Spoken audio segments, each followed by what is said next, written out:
Le revisé el celular a mi hija de 15 años y le encontré cosas muy desagradables, le reclamé y ella se quitó la vida.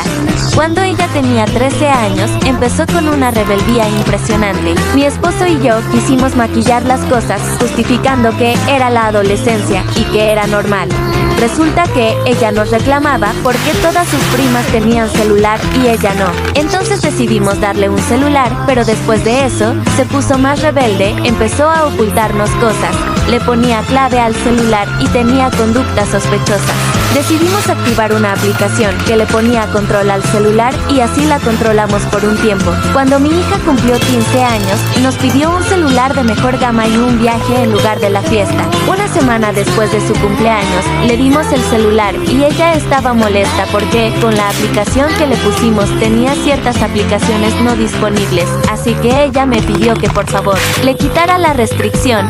Yo decidí quitarle esa aplicación por un tiempo en lo que ella restauraba sus cosas. Después de eso, ella estaba más rebelde de lo normal, pero empezó a llegar con cosas como bolsas, carteras y otros accesorios. Al preguntarle, ella nos decía que eran regalos por sus 15, por el 14 de febrero y fechas similares, a lo que a nosotros se nos hacía muy raro y decidí revisarle el celular. Ese día yo le arrebaté el celular y no alcanzó a bloquearlo.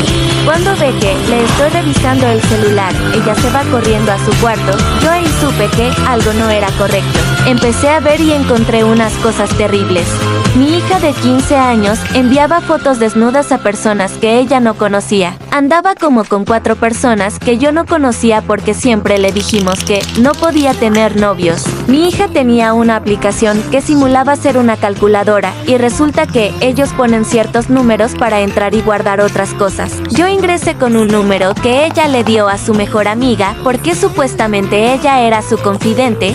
Al ver esa aplicación ya no soporté más, agarré una correa y decidí castigar a mi hija. Yo creí que pegarle era la mejor decisión porque tenía mucho coraje.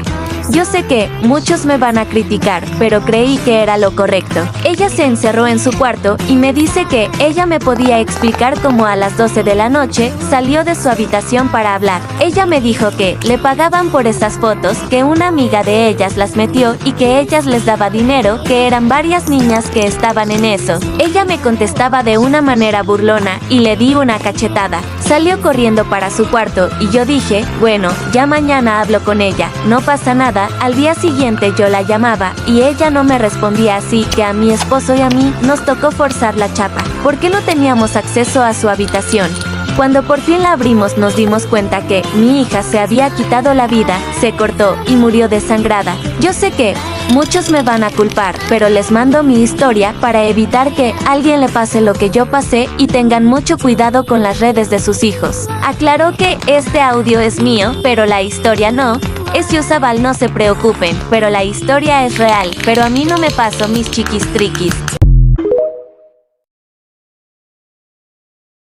Yo vivía en España la mayor parte de mi vida, pero mi madre, cuando yo acababa de cumplir 4 años, quiso llevarme a conocer a mi padre, pues él la abandonó al quedar embarazada. Cuando llegamos a mi país natal nos tuvimos que quedar en la casa de una amiga de la familia.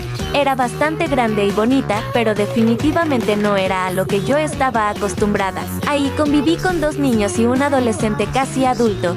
Yo me dedicaba a jugar con los 2 niños hasta que uno de ellos, me sacaba 2 años, empezó a llevarme al cuarto y empezó a simular que me... Seguido de esto, un día yo estaba sentada en el sofá viendo la tele y el mayor de 17 se me acercó y metió su mano por debajo de mi cuerpo y empezó a acariciar mi intimidad. No entendía nada y repetidas veces le pregunté si necesitaba algo, pero él solo me decía que hiciera silencio y después de un rato me llevó a su cuarto. Ahí comenzó mi infierno. Él besaba cada parte de mi cuerpo y me hacía... Yo no entendía nada porque tenía 4 años, hasta que empecé a perder el apetito y a dejar de jugar como la niña que era. Una vez comprendí que todo eso estaba mal, pero él me había amenazado diciendo que mi madre se enfadaría conmigo si yo llegaba a contar algo. Esa vez me encerré en la habitación y me intenté cubrir con las sábanas. Él entró por las ventanas que daban al patio y se me subió encima acorralándome, pero aún así como si fuera una flor. Después, me dijo que yo no debería encerrarme y que él no se quedaría callado después de haber intentado que él no se divirtiera. Fue a decirle a la señora que nos cuidaba que yo me había encerrado y ella me regañó de una manera muy fea. Yo me sentí horrible. Después logramos mudarnos con mi madre a la casa de mi padre. A todo esto ella no sabía nada. Después mi madre empezó a pensar más en mi futuro y quiso darme uno en Estados Unidos, pero no podíamos entrar y tuvimos que intentar cruzar la frontera. Eran días sin comer, el cuerpo lleno de aruñones. Una vez me hice un esguince porque nos caímos a un lago en el que claramente habían cocodrilos y mi madre cayó encima de mi pierna. Lograron sacarnos de ahí, pero el coyote se negaba a dejarnos pasar porque estábamos llenas de lodo y le ensuciaríamos el coche. Mi madre tuvo que pagarle mucho dinero para que no nos dejara tiradas. Una vez de esas, en las que nos escondíamos de la policía, nos encontraron y nos llevaron de vuelta a mi país. No conseguimos llegar. Mi madre sí irá de viaje a nuestro país y varias veces me ha preguntado que por qué no quiero ir. No puedo volver ahí. Esta es la historia de mi trauma con mi país.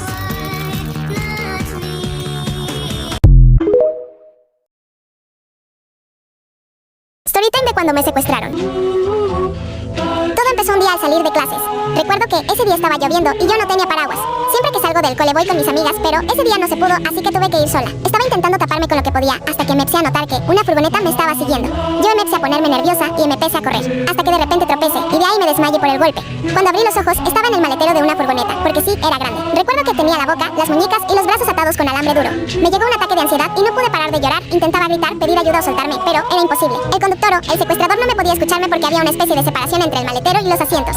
Aunque no lo puedo confirmar, creo que estuve en el maletero entre 7 u 8 horas porque sí estuvo bien largo el viaje. Cuando la furgoneta frenó, una puerta se oyó, la del conductor. Por eso, sabiendo que iría a abrir el maletero, decidí hacerme la dormida por miedo a que no me gritase o pegase. Pero, a pesar de todo, cuando abrió el maletero el conductor dijo: Mira, niña, no te me hagas la estúpida y haz el favor de levantarte o te levantaré yo. Entonces, con mucho miedo me levanté. Nada más levantarme, me cogió bruscamente del brazo y me llevó a una especie de cárcel de niñas. Diría yo porque al entrar estaba repletas de puras niñas y mujeres mal cuidadas y deprimidas. Al principio me alivié al pensar de que al menos no estaba sola, pero algo no me cuadraba y le pregunté al secuestrador que qué estaba haciendo aquí. Mira, niña, te lo digo desde ahora, aquí te vamos a utilizar como una y ni intentes escapar porque estamos en otro país. Estaba alucinando. ¿Qué acababa de decir? Apenas tenía 12 años en ese entonces. Él me estuvo llevando muy duro hasta la celda, tanto que me dejó moretones. En la celda me quitaron la cinta y los alambres. Empecé a llorar, no sabía qué hacer y estaba en shock cuando una compañera de celda de entre 17 a 18 años me abrazó y me consoló. Me contó que ella tenía 18 años y que estuvo allí encerrada desde los 14. También me dijo que iba a morir el día siguiente porque ya era adulta y que me dijo que cuando le desviviesen que revisara su cama porque ahí tenía algo importante.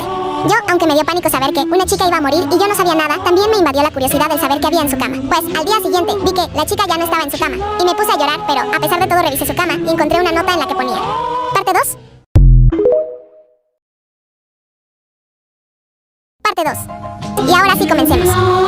Al abrir la carta ponía: tienes que meter la mano en el retrete y ahí encontrarás las llaves del conducto de ventilación. Por allí podrás escapar. Estás en Marruecos. Me alivió al pensar que podría escapar de ese lugar, pero me impactó saber que estábamos en Marruecos. Lo que tenía pensado era hacer ese plan a la noche, pues de día era muy arriesgado. No iba a llevar nadie conmigo, sería más peligroso. La mejor opción era denunciar aquel lugar ya estando en mi país. Pero cuando aún estaba recapacitado con la carta en las manos, de repente un guardia me gritó: Hey niña, ¿qué tienes tú en las manos? Como no lo sueltes ya verás lo que te voy a hacer. En ese instante dejé la carta a un lado y la escondí rápidamente. Mi mayor miedo sería dejar que lo oliera el guardia, pero lo dejo pasar.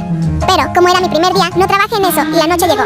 Pedí permiso para ir al baño y, por muy asqueroso que sonará, estuve buscando con la mano en todos los retretes. No lo encontraba. Cuando ya me di por vencida la encontré y sigilosamente busqué el conducto de ventilación. Casi me da un infarto. Había un guardia justo delante mío, pero estaba dormido, gracias a Dios. Entonces, lo encontré, por fin. Encontré el conducto de ventilación. Y sí, conseguí escapar. Cuando escapé me escondí en una furgoneta que iba a mi país, o sea, me escondí en el maletero. No me dio cuenta la persona que estaba conduciendo y pues me dormí y al despertarme noté que la furgoneta paró. Al fin llegamos. Dije, salí corriendo de la furgoneta y fui a preguntar a las personas que dónde estábamos. Resulta que estábamos cerca de mi ciudad. No podía subirme ni a un bus, tren o coche ajeno, pues no tenía dinero. Me fui andando. Calculando, estuve unas 2 horas andando, intenté guiarme de los carteles y cuando llegué corrí de la emoción a mi casa. Me di cuenta que las calles estaban repletas de carteles míos diciendo en busca por eso. Me di cuenta que mi madre y padre se preocuparon por mí. Al llegar a mi casa mis padres, al verme, empezaron a llorar de la emoción. Yo les conté todo, dónde estuve, como casi me quedo allí para siempre y como escape. Al final logramos denunciar aquel lugar y muchas niñas fueron salvadas.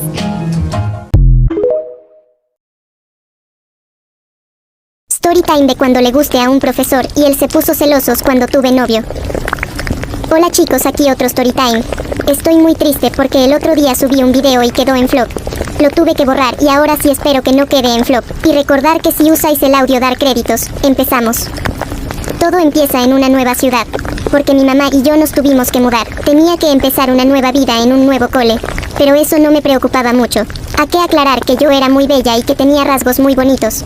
Por eso cuando ingresé al cole no me costó mucho hacer amigos. Había un profesor en particular al que me tenía favoritismo. Le pondremos Matías. Matías siempre me ponía 10 en los trabajos y en las notas, y me parecía extraño porque yo no era que digamos la mejor estudiante. Pero supuse que solo se me daba bien la asignatura. Yo me acuerdo que cuando iba por los pasillos Matías me miraba muy raro. Casi que me daba miedo. Pero cuando me volteado a verle él se ponía a mirar a otro sitio disimuladamente. También se ponía muy rojo. Qué extraño, ¿no? Un día él me dijo que después de clases tenía que hablar conmigo. Yo me puse un poco nerviosa, pero accedí. No tenía otro remedio. La clase terminó y él me llevó a su oficina y me dijo: Ya sé que esto no es correcto, pero me gustas y querría saber si yo a ti te gusto. Y si es así podríamos tener algo en secreto. Estás loco, profe. No me gustas y jamás tendría algo contigo. Déjame en paz. Y con eso me fui dando un portazo y con ganas de vomitar. Justo al día siguiente, el vato que me gustaba me preguntó por ser su chava y yo dije entusiasmada que sí. Le llamaremos Víctor. Víctor era el vato soñado por todas. Rubio, ojos azules, deportista y, además, apuesto e inteligente. Siempre Víctor y yo estábamos juntos en el recreo y éramos el centro de atención. Aparte de que todos los alumnos se enteraron de lo nuestro, el chisme fue tan lejos que hasta los profes se enteraron. Concluyendo, Matías, ahora en vez de 10 reprobaba todo. Y me parecía extraño porque yo, aunque me esforzaba a pesar de no ser la mejor alumna, el trabajo al menos para 7 estaba. Entonces un día le confronté a Matías por el trabajo que me reprobó y eso, para 10 estaba, y luego de rogar, y rogar, aceptó y me puso el 10, con la condición de que luego tenía que hablar con él. Yo acepté, aunque me esperaba de todo. Cuando llegó la hora de hablar me dijo que si yo tenía novio. Yo le respondí que le importaba, que eso no era de su incumbencia, y me dijo que yo iba a ser suya sí o sí. Yo me asusté, pero no tuve tiempo ni de que abrir la boca cuando él me empezó a atar a la silla. Yo estaba aterrorizada, y se me habrá olvidado decir antes que estábamos en su oficina. Bueno, él se distrajo un momento porque no aguantaba y decidió ir al baño. Esta era mi oportunidad. Yo no sé cómo hice, pero me solté y corrí hacia la salida directo hacia mi casa para contarle todo a mi mamá. Segunda parte.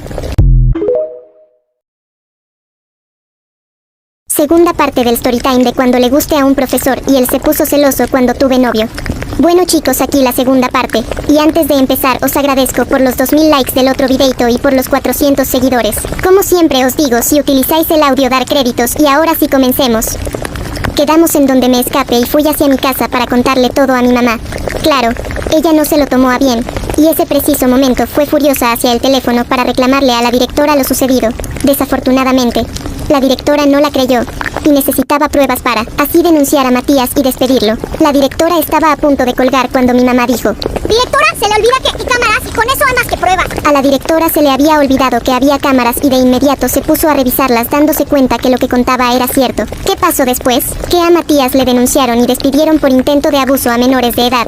Y se corrió la voz por todo el vecindario dándole una pésima imagen, tal que se tuvo que mudar. Bueno chicos, esto ha sido todo.